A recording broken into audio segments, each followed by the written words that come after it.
Hello friends, welcome back to a channel. आज अगर हम निफ्टी की बात करें तो एक ऐसा सेक्टर था जो कि मतलब बहुत ज़्यादा हर जगह बातें फैली हुई हैं। और कल के वीडियो में मैंने बहुत कुछ शेयर भी किया था। ठीक है, तो अभी हम थोड़ा सा देखते हैं निफ्टी के बारे में और फिर बात करते हैं मेटल पे और मेटल स्टॉक्स पे।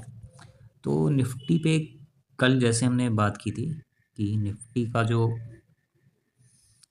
सपोर्ट दिख रहा है वो 26,000 के लेवल पे दिख रहा है। ठीक है, और 26,000 का लेवल आज ब्रेक हुआ।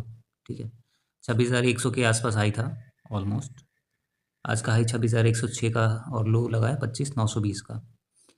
तो इसके प्रीवियसली हमने बात की थी कि 26,200 का एक स्ट्रॉन्ग रेजिस्टेंस है और यहाँ रेजिस्टेंस मतलब यहाँ पे फेल हो गया और फेल होने के बाद से अभी इस जोन के आसपास आ रहा है 25,800 के आसपास। ठीक है, तो अभी 25,942 तो आ चुका है और कल अगर ऐसे ही रहा, एक मार्केट में केओस है गोल्ड सिल्वर को लेके और बहुत सारी चीज़ें चल रही हैं।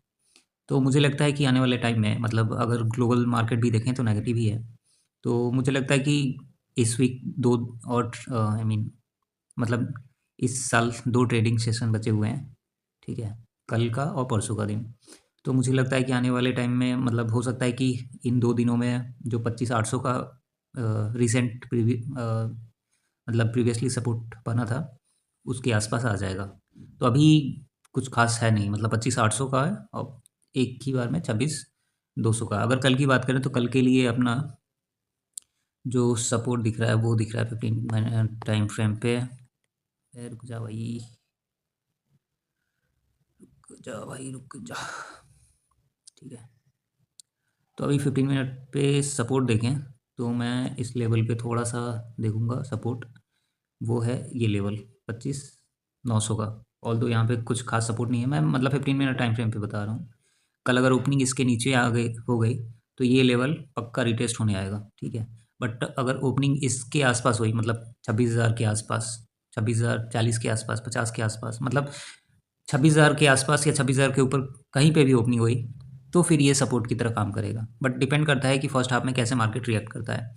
अगर यहाँ पे ओपन होने के बाद से ये नीचे आया तो शार्प सेलिंग आएगी, फिर इस लेवल पे एक अच्छा सपोर्ट मिलेगा। बेसिकली मैं मान के चल रहा हूँ कि आने वाले 1 से 2 दिन में निफ्टी हमें इस रेंज में मिलेगी। ठीक है, मतलब 25,900 से लेकर 25,750 के बीच में। ठीक है, और कल अगर बाई चांस अगर 25,900 का लेवल मतलब 920 का लेवल ब्रेक होता है, इवन 900 मान लेते हैं, 900 का लेवल ब्रेक होता है, फिर हमें 800 और 750 के लिए रेडी रहना चाहिए।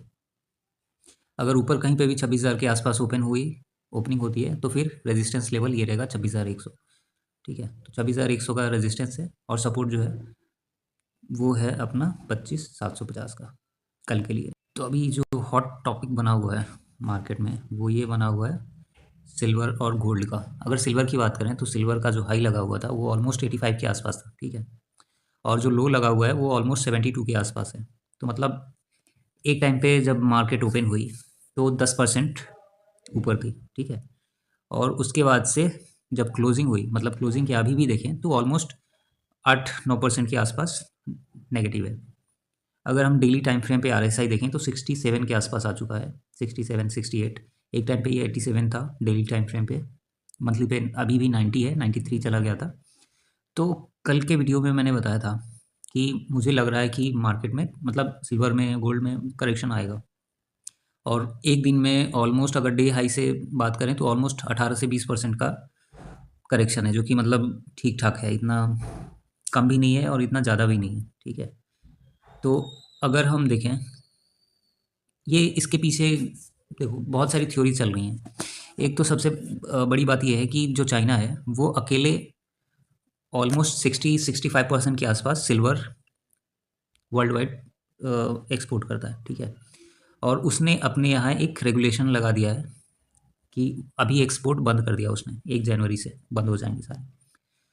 और मैक्सिको भी है जो सिल्वर मतलब प्रोड्यूस करता है। तो इस रीज़न से भी मार्केट में एक कियोस था। और सेकंड थिंग कि मतलब मैं बहुत सारे ट्वीट्स वगैरह देख रहा हूँ, बहुत सारे पेजेस को देख रहा हूँ, बहुत सारे फंड मैनेजर जो हैं उनकी मैं ट्वीट्स वगैरह देख रहा था। तो उनका कहना है कि बहुत सारे जो इंस्टीट्यूशनल इन्वेस्टर हैं, जो हेज फंड हैं, जो बैंक्स हैं, उन्होंने 80-85 के आसपास, मतलब गोल्डमैन जैसे, एचएसबीसी, जेपी मॉर्गन, इन सब का मतलब ऑलमोस्ट किसी ने $2 बिलियन, किसी ने 500, ऐसे नंबर आ रहे हैं।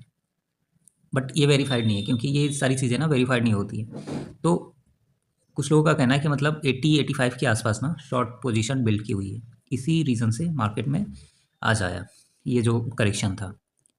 और एक हिस्ट्री में एक और चीज़ है कि ऑलमोस्ट 1940s या फिर 40s के आसपास ही बहुत सारे जो बैंक्स थे, वो मेटल स्टॉक की रैली की वजह से बर्बाद हो गए थे। और अभी तक जो रीज़न समझ में आ रहा है मुझे, वो यही 2-3 रीज़न्स हैं। इसके अलावा और कुछ तो नज़र नहीं आ रहा है। और बेसिकली एक मतलब न्यूज़ आ रही है कि लिक्विडिटी का इशू है और कुछ बैंक ऐसे हैं जो कि मतलब कोलैप्स कर रहे हैं। जैसे बुलियन बैंक्स होते हैं वो, क्योंकि इतनी ज़्यादा लिक्विडिटी का इशू हो चुका है और लोग मतलब लाइन लगा के खड़े हैं बाइंग के लिए। तो 1980s में जो क्रैश आया था, उसकी वजह से बहुत सारे बैंक मतलब कोलैप्स कर गए थे, बैंकरप्ट कर गए थे। तो कुछ भी पॉसिबल है। और 40s में भी ऐसे ही हुआ था कुछ सिमिलर। तो अभी क्या है ना, अभी मतलब काफ़ी क्योस बना हुआ है। बट मुझे लगता है कि आने वाले टाइम में ना सिल्वर और ऊपर जाएगा, और हो सकता है कि 9500 तक आने वाले 3 से 6 महीने में भी पहुंच जाए, चांसेस हैं। बट देखने वाली बात यह है कि करेक्शन और होता है या फिर यहाँ से एक मार्केट फिर से फ्रेश हाई की तरफ जाता है। बट मुझे लगता है कि अगर 60 के आसपास आता है तो मैं क्या मतलब बहुत सारे जो इन्वेस्टर हैं वो इंटरेस्टेड रहेंगे फ्रेश बाइंग के लिए। ठीक है, 50 के आसपास एक स्टॉप लॉस रख के। तो अगर 12 पॉइंट नीचे आता है तो मैं तो प्रेफर करूँगा बाइंग लॉन्ग टर्म के लिए, एटलीस्ट 1 से 1.5 साल के लिए होल्ड करने के लिए। बाकी गोल्ड की बात करते हैं कि गोल्ड कहाँ, गोल्ड देखें तो गोल्ड भी ऑलमोस्ट जो इसका प्रीवियस लो था उसके आसपास आ गया है, मतलब 4360 के आसपास, 4360 के आसपास आ चुका है। डेली टाइम फ्रेम पे RSI 57-58 के आसपास आ चुका है। और इसका जो प्रीवियस जो मार्क था अपना 4500 का, वो टच करने के बाद से मतलब इतनी बड़ी फॉल एक दिन में आई है। ठीक है, तो अभी कुछ कहा नहीं जा सकता कि क्या होएगा, क्या हो सकता है। हम बस अपनी एनालिसिस दे सकते हैं। और जो बहुत अच्छे मतलब रैली वाले स्टॉक थे, जैसे हिंदुस्तान कॉपर, एक टाइम पे ऑलमोस्ट 10% के आसपास ऊपर था, 545 का हाई लगा था। फिर उसके बाद से गिरना स्टार्ट हुआ और एक टाइम पे तो 480 के नीचे भी आ गया था।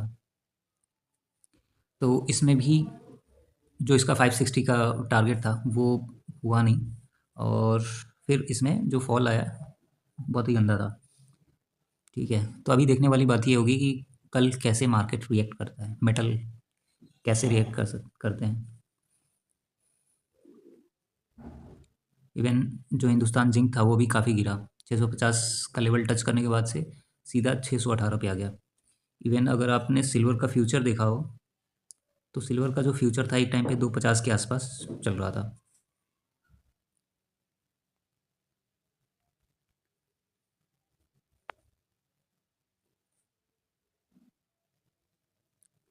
और वो 227 के आसपास आ गया। ठीक है, तो काफ़ी मतलब बड़ा फॉल कह सकते हैं, क्योंकि एक ही दिन में 10% ऊपर जाना और 8% नीचे आना ये यूजुअली देखा नहीं जाता है। बट जो रैली चली थी उसकी वजह से एक बबल भी बस्ट होना ज़रूरी था। और बाकी देखते हैं कि कल कैसा रहता है, कल क्या हो सकता है। तो आज के लिए इतना ही। Thank you for watching this video.